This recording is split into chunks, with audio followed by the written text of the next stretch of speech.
أهلا بيكم، يا رب تكونوا بخير. النهاردة هنتكلم عن الهوية البصرية. هنعمل مجموعة من الفيديوهات عن الهوية البصرية بالتفصيل. في الفيديو ده هنعرف يعني ايه هوية بصرية، وايه عناصر الهوية البصرية، والأسئلة والمعلومات اللي لازم تعرفها من العميل قبل ما تبدأ في تنفيذ الهوية البصرية. بس قبل ما نبدأ عاوزين نوصل الفيديو ده لأكبر عدد من الناس عشان نريش القناة ننزل الفترة ديت. فاعمل لايك وشير وكومنت، ويلا بينا نبدأ.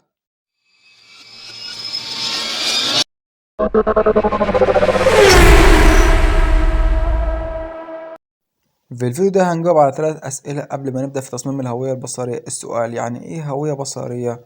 ببساطة هي أي حاجة مرئية وبتشوفها وتقدر تميز بيها منتج أو شخص أو شركة وهكذا. هديك مثال بسيط جدا.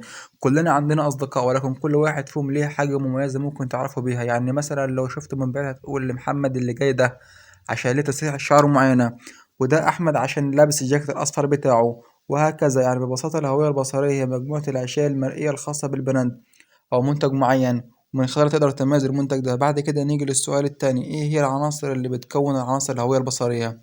أول عنصر هو الألوان، وبنختار الألوان اللي هنستخدمها في الهوية البصرية بناء على الجمهور المستهدف.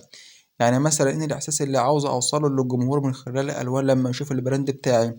يعني مثلا في الأكل بيستخدموا اللون الأحمر والأصفر يحسسك بالجوع ويزيد رغبتك في الأكل وهكذا. فكل لون له تأثير معين علينا، وبناء على التأثير اللي عاوزين نوصله للمشاهد بنختار الألوان.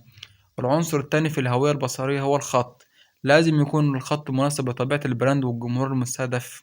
يعني مثلا لو فتحنا موقع خطوط زي ده هنلاقيه مقسم الخطوط لأقسام: كرتون، سينماتيك، كلاسيك، وهكذا، بحيث تختار الخط المناسب للبراند بتاعك. واحنا عندنا عدد لا نهائي من الخطوط، فهنزل لك مجموعة من الخطوط المشهورة في جميع المجالات بحيث تستخدمها في تصميماتك وما تدورش كتير.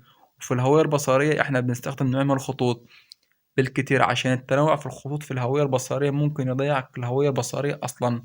عشان أنا عاوز خط أو خطين أميز بيهم البراند بتاعي، فلو استخدمت أكتر من كده فأنا بميزتهوش. العنصر التالت في الهوية البصرية هو الصور. حسب طبيعة المنتج أو البراند بنختار الصور بحيث توصل المعنى أو المفهوم والإحساس للجمهور. مثلا في براند زي ده استخدمت صور للقهوة بطريقة ديت، وفي براند تاني للأساس أكيد هستخدم صور الأساس، وهكذا. بعد كده نيجي للسؤال التالت في الفيديو، ايه هي الأسئلة اللي ممكن تسألها للعميل لو طلب منك تصميم هوية بصرية؟ أول طلب هتطلبه من العميل هو التفاصيل عن الشركة أو المشروع، عشان تبني عندك خلفية تفصيلية عن الشركة وتساعدك في إيجاد الأفكار لتصميم الشعار الخاص بالهوية البصرية واختيار الألوان المناسبة للسؤال. اللي بعد كده الجمهور المستهدف. لازم تعرف وتفهم طبيعة الجمهور المستهدف من البراند ده عشان تراعي طبيعة الجمهور في أسلوبك في التصميم واختيار الألوان زي ما قلنا من شوية. والمثال اللي ذكرناه على براندات الأكل. السؤال اللي بعد كده طبيعة التصميم، هل الجمهور بيفضل التصميمات الكلاسيك ولا المودرن؟ السؤال المهم برضو اللي ممكن تسأله للعميل، ايه الهدف من الهوية البصرية ديت؟ لأن هدف العميل هيأثر على تخيلك في تصميم الهوية البصرية. يعني ممكن يكون هدف العميل الظهور بشكل احترافي فقط، أو بهدف التأثير على العملاء عن طريق عناصر الهوية البصرية.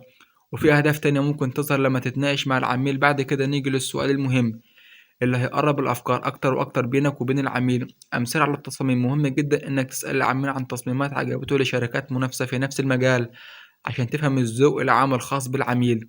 من الفيديو الجاي هنبدأ نشتغل عملي ونصمم هوية بصرية من الصفر.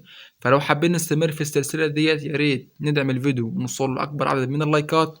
ما تنسوش اللايك والاشتراك في القناة. وبس كده، في أمان الله.